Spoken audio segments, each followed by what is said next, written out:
അധ്യായം 20. ദാവീദ് രാമയിലെ നയ്യോത്തിൽ നിന്ന് ഓടി യോനാഥാന്റെ അടുക്കൽ ചെന്നു. ഞാൻ എന്തു ചെയ്തു? എന്റെ കുറ്റം എന്ത്? നിന്റെ അപ്പൻ എന്നെ കൊല്ലുവാൻ അന്വേഷിക്കേണ്ടതിന് അവനോട് ഞാൻ ചെയ്ത പാപം എന്ത് എന്ന് ചോദിച്ചു. അവൻ അവനോട്, അങ്ങനെ ഭവിക്കരുതേ, നീ മരിക്കയില്ല. എന്റെ അപ്പൻ എന്നെ അറിയിക്കാതെ വലുതോ ചെറുതോ യാതൊന്നും ചെയ്യുവാറില്ല.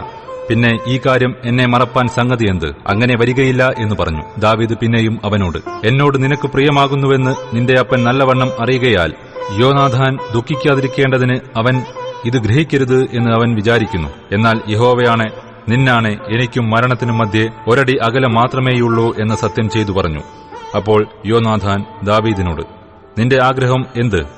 ഞാൻ അത് ചെയ്തു തരും എന്ന് പറഞ്ഞു. ദാവീദ് യോനാഥാനോട് പറഞ്ഞത്, നാളെ അമാവാസിയാകുന്നു. ഞാനും രാജാവിനോടുകൂടെ പന്തിഭോജനത്തിന് ഇരിക്കേണ്ടതല്ലോ. എങ്കിലും മറ്റന്നാൾ വൈകുന്നേരം വരെ വയലിൽ ഒളിച്ചിരിപ്പാൻ എനിക്ക് അനുവാദം തരേണം. നിന്റെ അപ്പൻ എന്നെ കാണാഞ്ഞിട്ട് അന്വേഷിച്ചാൽ ദാവീദ് സ്വന്തം പട്ടണമായ ബത്ലഹേമിലേക്ക് ഒന്ന് പോയി വരേണ്ടതിന് എന്നോടും താൽപര്യമായി അനുവാദം ചോദിച്ചു. അവന്റെ കുലത്തിലെല്ലാം അവിടെ വർഷാന്തരയാഗം ഉണ്ട് എന്ന് ബോധിപ്പിക്കണം. കൊള്ളാമെന്ന് അവൻ പറഞ്ഞാൽ അടിയന് ശുഭം, അല്ല കോപിച്ചാൽ അവൻ ദോഷം നിർണയിച്ചിരിക്കുന്നു എന്ന് അറിഞ്ഞുകൊള്ളണം. എന്നാൽ അങ്ങൊന്ന് അടിയനോട് ദയ ചെയ്യണം. അടിയനുമായി യഹോവയെ സാക്ഷിയാക്കി സഖ്യത ചെയ്തിട്ടുണ്ടല്ലോ.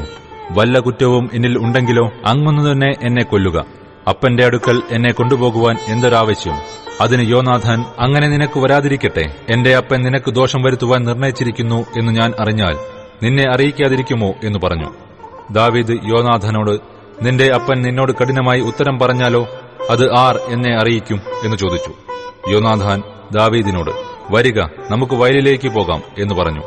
അവർ ഇരുവരും വയലിലേക്ക് പോയി. പിന്നെ യോനാഥാൻ ദാവീദിനോട് പറഞ്ഞത്, ഇസ്രായേലിന്റെ ദൈവമായ യഹോവ സാക്ഷി, നാളെ ഈ നേരത്തോ മറ്റന്നാളോ എന്റെ അപ്പന്റെ അന്തർഗതമറിഞ്ഞ് നിനക്ക് ഗുണമെന്ന് കണ്ടാൽ ഞാൻ ആളയച്ച് നിന്നെ അറിയിക്കാതിരിക്കുമോ? എന്നാൽ നിന്നോട് ദോഷം ചെയ്യുവാനാകുന്നു എന്റെ അപ്പന്റെ ഭാവമെങ്കിൽ ഞാൻ അത് നിന്നെ അറിയിച്ച് നീ സമാധാനത്തോടെ പോകേണ്ടതിന് നിന്നെ പറഞ്ഞയക്കാതിരുന്നാൽ യഹോവ യോനാഥാനോട് തക്കവണ്ണവും അധികവും ചെയ്യട്ടെ. യഹോവ എന്റെ അപ്പനോടുകൂടെ ഇരുന്നതുപോലെ നിന്നോടുകൂടെയും ഇരിക്കുമാറാകട്ടെ. ഞാൻ ഇനി ജീവനോടെ ഇരിക്കയാകുന്നു എങ്കിൽ ഞാൻ മരിക്കാതെ വണ്ണം യഹോവയുടെ ദയ നീ കാണിക്കേണ്ടത് എന്നോട് മാത്രമല്ല, എന്റെ ഗൃഹത്തോടും നിന്റെ ദയ ഒരിക്കലും അറ്റുപോകരുത്. യഹോവ ദാവീദിന്റെ ശത്രുക്കളെ ഒട്ടൊഴിയാതെ ഭൂതലത്തിൽ നിന്ന് ഛേദിച്ചു കളയും കാലത്തും അറ്റുപോകരുത്. ഇങ്ങനെ യോനാഥാൻ ദാവീദിന്റെ ഗൃഹത്തോട് സഖ്യത ചെയ്തു. ദാവീദിന്റെ ശത്രുക്കളോട് യഹോവ ചോദിച്ചുകൊള്ളും. യോനാഥാൻ സ്വന്തം പ്രാണനെപ്പോലെ ദാവീദിനെ സ്നേഹിക്കയാൽ തന്നോടുള്ള സ്നേഹത്തെ ചൊല്ലി അവനെക്കൊണ്ടു പിന്നെയും സത്യം ചെയ്യിച്ചു. പിന്നെ യോനാഥാൻ ദാവീദിനോട് പറഞ്ഞത്, നാളെ അമാവാസിയാകുന്നുവല്ലോ. നിന്റെ ഇരിപ്പിടം ഒഴിഞ്ഞിരിക്കുമ്പോൾ നീ ഇല്ലെന്ന് കാണും. 3 ദിവസം കഴിഞ്ഞിട്ട് കാര്യം നടന്ന അന്ന് നീ ഒളിച്ചിരുന്ന സ്ഥലത്തേക്ക് വേഗത്തിൽ ഇറങ്ങിവന്ന് ഏസൽ കല്ലിന്റെ അരികെ താമസിക്കണം. അപ്പോൾ ഞാൻ അതിന്റെ ഒരു വശത്ത് ഒരു ലാക്കിന് എയ്യുന്ന ഭാവത്തിൽ 3 അമ്പ് എയ്യും. നീ ചെന്ന് അമ്പ് നോക്കി എടുത്തുകൊണ്ടുവരിക എന്ന് പറഞ്ഞ് ഒരു ബാല്യക്കാരനെ അയക്കും. അമ്പുകൾ നിന്റെ ഇപ്പുറത്ത് ഇതാ, എടുത്തുകൊണ്ടുവരിക എന്ന് ഞാൻ ബാല്യക്കാരനോട് പറഞ്ഞാൽ നീ അവ എടുത്തുകൊണ്ടുവരിക. യഹോവയാണ്, നിനക്ക് ശുഭമല്ലാതെ മറ്റൊന്നും വരികയില്ല. എന്നാൽ ഞാൻ ബാല്യക്കാരനോട്, അമ്പ് നിന്റെ അപ്പുറത്ത് അതാ എന്ന് പറഞ്ഞാൽ നിന്റെ വഴിക്ക് പൊയ്ക്കൊള്ളുക. യഹോവ നിന്നെ പറഞ്ഞയച്ചിരിക്കുന്നു. ഞാനും നീയും തമ്മിൽ പറഞ്ഞിരിക്കുന്ന കാര്യത്തിലോ യഹോവ എനിക്കും നിനക്കും മധ്യേ എന്നേക്കും സാക്ഷി. ഇങ്ങനെ ദാവീദ് വയലിൽ ഒളിച്ചു. അമാവാസിയായപ്പോൾ രാജാവ് പന്തിഭോജനത്തിന് ഇരുന്നു. രാജാവ് പതിവ് പോലെ ചുവരിനരികെയുള്ള തന്റെ ആസനത്തിന്മേൽ ഇരുന്നു. യോനാഥാൻ എഴുന്നേറ്റ് നിന്നു. അബ്നേർ ശൌലിന്റെ അരികെ ഇരുന്നു. ദാവീദിന്റെ സ്ഥലമോ ഒഴിഞ്ഞുകിടന്നു. അന്ന് ശൌൽ ഒന്നും പറഞ്ഞില്ല. അവന് എന്തോ ഭവിച്ചു, അവന് ശുദ്ധിയില്ലാതായിരിക്കും. അതെ, അവന് ശുദ്ധിയില്ല എന്ന് അവൻ വിചാരിച്ചു.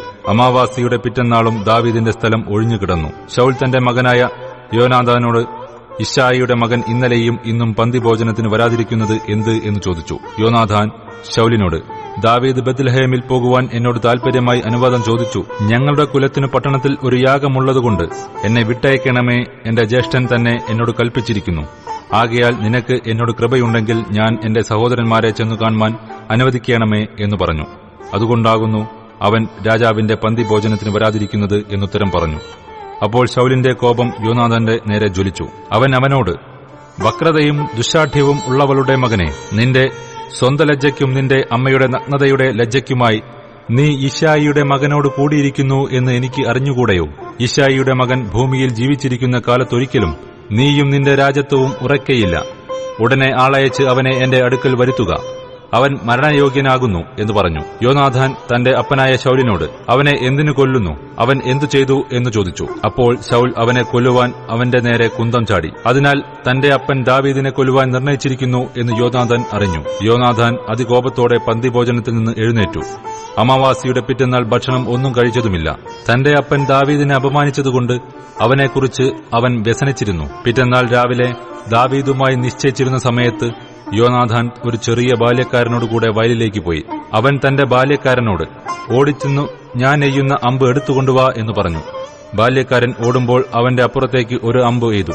യോനാഥാൻ എയ്ത അമ്പ് വീണടത്ത് ബാല്യക്കാരൻ എത്തിയപ്പോൾ യോനാഥാൻ ബാല്യക്കാരനോട്, അമ്പു നിന്റെ അപ്പുറത്തല്ലയോ എന്ന് വിളിച്ചു പറഞ്ഞു. പിന്നെയും യോനാഥാൻ ബാല്യക്കാരനോട്, ബന്ധപ്പെട്ട് ഓടിവരിക, നിൽക്കരുത് എന്ന് വിളിച്ചു പറഞ്ഞു.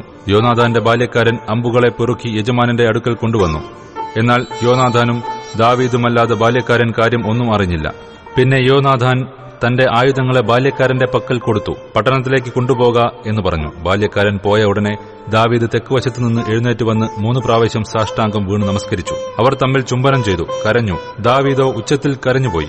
യോനാഥാൻ ദാവീദിനോട്, യഹോവ എനിക്കും നിനക്കും എന്റെ സന്തതിക്കും നിന്റെ സന്തതിക്കും മധ്യേ എന്നേക്കും സാക്ഷി എന്നിങ്ങനെ നാം ഇരുവരും യഹോവയുടെ നാമത്തിൽ സത്യം ചെയ്തിരിക്കൊണ്ട് സമാധാനത്തോടെ പോക എന്ന് പറഞ്ഞു. അങ്ങനെ അവൻ എഴുന്നേറ്റുപോയി. യോനാഥാനോ പട്ടണത്തിലേക്ക് പോന്നു.